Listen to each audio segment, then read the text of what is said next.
My girlfriend's friends laughed. Look at his car. Is he your boyfriend or your Uber driver? She stayed silent. I just said, all right, and kept finishing my fries. Moments later, someone rushed in from outside, stopped right beside me, held out a key, and said something that made all of them freeze mid-laugh. I'm 35, and until last weekend, I thought I was in a relationship where we respected each other. My girlfriend and I had been together for about 18 months. We met through a dating app, had a normal courtship, no red flags early on. She worked in marketing, made decent money. I do consulting work, good income, flexible hours, comfortable life. Nothing flashy, but stable. The problems started subtle, maybe 3 months ago. She began making comments about my car. I drive a practical sedan, paid off, reliable, gets me where I need to go. Nothing wrong with it. But she'd started dropping hints about how nice her coworkers' cars were. How one guy drove a luxury SUV, another had a sports car. Never direct criticism, just observations. I didn't think much of it at first. People notice cars, whatever. But then it became more frequent. We'd be out somewhere and she'd point out expensive vehicles in parking lots. That's a nice one. Must be successful. Always with this tone that implied something about me. I should have addressed it then, should have asked her directly what she meant by those comments. But I didn't want to seem insecure or paranoid. I told myself she was just making conversation, that I was reading too much into it. Looking back, my gut was telling me something I didn't want to hear. Last Friday, she invited me to meet some of her friends for dinner, a group she'd known since college. I'd met them once before, briefly, but this was supposed to be a proper hangout. She seemed excited about it, so I agreed. She'd been talking about this dinner for 2 weeks, mentioning how much she wanted her friends to really get to know me. The plan was to meet at this burger place downtown around 7 p.m. I picked her up from her apartment around 6:45. She came down wearing a nice outfit, more dressed up than usual for a casual dinner. Got in the car, kissed me hello, seemed normal. We drove to the restaurant, found parking on the street about a block away. As we were walking up, I noticed her scanning the street, looking at the other cars parked nearby. She slowed down when she saw a sports car, made a comment about how nice it looked. I should have known then that the night wasn't going to go well. We got inside. Her friends were already there, 4 of them, seated at a large booth near the back. 2 women, 2 men, everyone around her age, late 20s to early 30s. They waved us over. Introductions happened. Everyone ordered drinks, appetizers, the usual. Conversation was fine at first. Work stuff, weekend plans, some inside jokes I didn't get, but that's normal with old friends. I tried to participate where I could, mostly just listened and observed the dynamic. Then one of the guys, the one who apparently worked in finance, started talking about cars. He'd just leased something new, was showing photos on his phone. Everyone was looking, commenting, saying how nice it was. Yeah, I figured it was time for an upgrade, he said. Can't be driving around in something ordinary forever, you know? Everyone laughed. My girlfriend laughed too. I noticed she laughed a little harder than the joke warranted. The other guy chimed in. I'm thinking about trading mine in next year. Looking at SUVs, something with presence. Presence is important, one of the women said.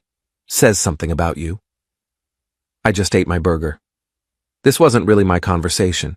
I'd heard this kind of talk before. People who measured success by visible displays.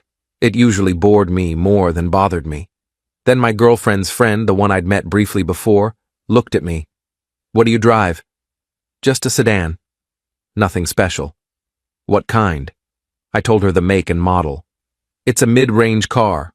Perfectly fine. Reliable. Gets good gas mileage. Everything I need in a vehicle. She made a face. Not obviously rude, but definitely a reaction. Oh, that's practical. It works for what I need. The finance guy smirked. Practical. That's one word for it. My girlfriend didn't say anything, just looked down at her plate. I caught that, registered it, felt something shift in my chest. Then it happened. The other woman, the one sitting at the end of the booth, looked at my girlfriend and said it. Look at his car. Is he your boyfriend or your Uber driver? They all laughed. Every single one of them. Even the finance guy who'd just met me. Like it was the funniest thing they'd heard all week. The kind of mean-spirited laughter that's designed to exclude and diminish. I looked at my girlfriend, waited for her to say something. Defend me, shut it down, anything. Even a simple, "That's not cool" would have been enough. She stayed silent. Just gave this uncomfortable smile and looked away. Didn't meet my eyes. Didn't say a word in my defense. I put down my burger. All right, that's all I said. Just all right. Then I picked up a few more fries, ate them slowly while everyone kind of moved on to another topic. The moment passed for them. For me, something had shifted fundamentally. I wasn't angry. I was just clear. Clear about what had just happened and what it meant. I finished my food. Didn't rush. Didn't make a scene. Just ate like normal while half listening to their conversation about weekend plans and some party someone was throwing. The finance guy was talking about bottle service.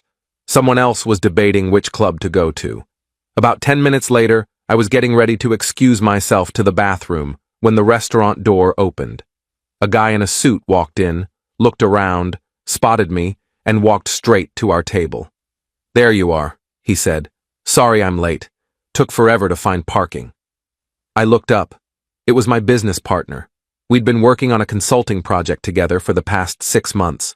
He held out a key. "Here's the key to the office space. The building manager dropped it off at my place this morning. Figured you'd need it for tomorrow's client meeting." I took the key. "Thanks. Appreciate it." He glanced at the table, at everyone staring at him. "Sorry. Didn't mean to interrupt dinner. I'll let you get back to it." But one of my girlfriend's friends, the finance guy, spoke up. "Wait, office space? What do you do?"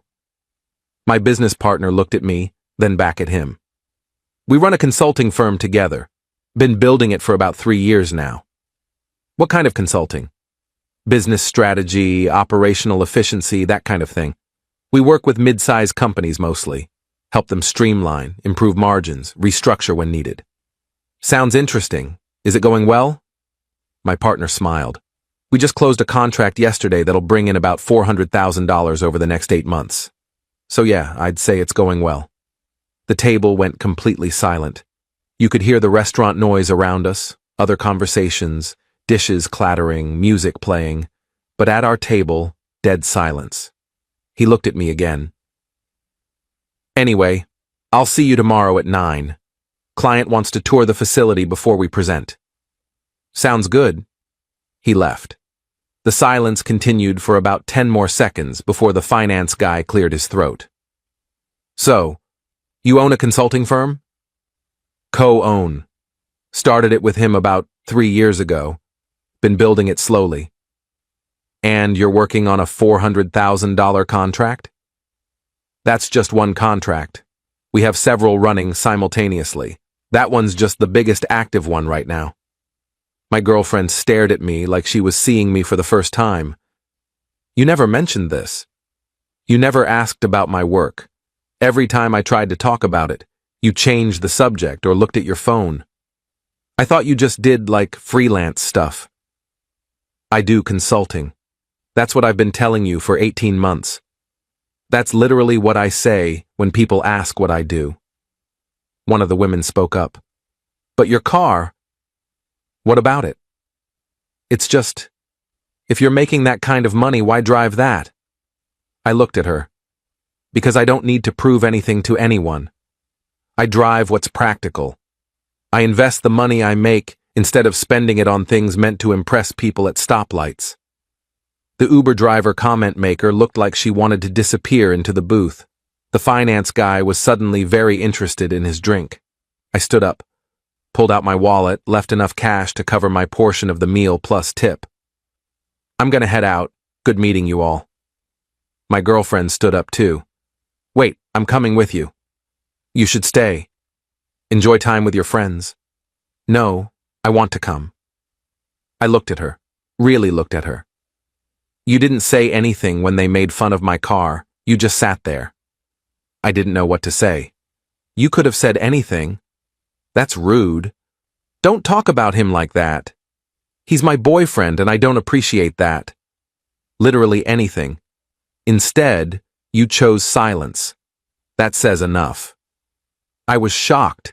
I didn't expect them to say that. But you've been thinking it. All those comments about other people's cars, all those hints. You've been embarrassed by what I drive for months. That's not true, isn't it? I walked out. She followed me to my car, my practical, paid off, apparently embarrassing car. Please, can we talk about this? What's there to talk about? Your friends insulted me. You said nothing. That's pretty clear. I was shocked. I didn't expect them to say that. But you've been thinking it.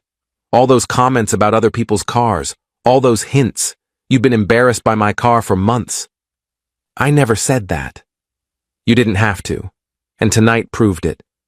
When your friends said out loud what you've been thinking, you didn't correct them. You didn't defend me. You just sat there and let it happen. I unlocked the car, got in. She got in the passenger side. The drive back to her apartment was silent. When I pulled up, she didn't move. So what now? She asked. I don't know. I need time to think. Are you breaking up with me? I'm saying I need time to think about whether I want to be with someone who cares more about appearances than actual substance.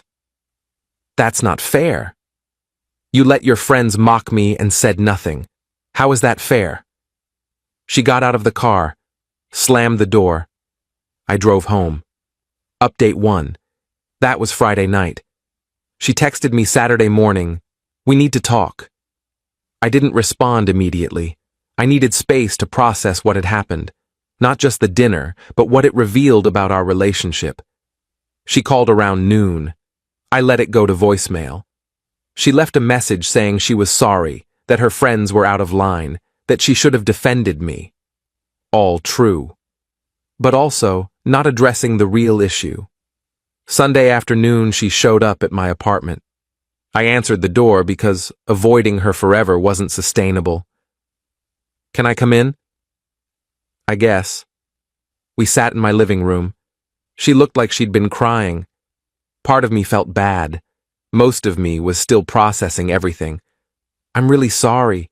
What they said was horrible. I should have shut it down immediately. Why didn't you? I don't know. I froze. I didn't want to cause drama. But you were fine with them causing drama at my expense? No. I didn't think before I reacted. Or didn't react. The problem isn't just that moment. The problem is that you've been making comments about my car for months. You've been implying I should drive something more expensive. Like my perfectly good car is somehow beneath you. I never meant it that way. How did you mean it then? She didn't answer. Couldn't answer. Because we both knew what she'd meant. You know what I realized? I continued. You don't actually know what I do for work. You've never asked details, never showed interest, just assumed I was some regular guy with a regular job. And that was fine when you thought I was on your level or below it. But now that you know I'm probably doing better than you financially, suddenly you're interested. That's not true, isn't it? When was the last time you asked about my work, about my projects, about what I do all day? She thought about it. I don't know. Exactly. You didn't care. You judged me based on my car and made assumptions, and you were embarrassed by those assumptions in front of your friends. What do you want me to say? I want you to be honest. Do you want to be with me, or do you want to be with someone who drives a car your friends will be impressed by? She started crying again. I want to be with you. But you also want the car. That's not, you can't have both. Either you accept me as I am, practical car and all, or you don't. But I'm not changing who I am to impress your friends. I'm not asking you to change. Then what are you asking? I'm asking for another chance, to prove I'm not as shallow as I seem. Update 2. I told her I needed more time. She left.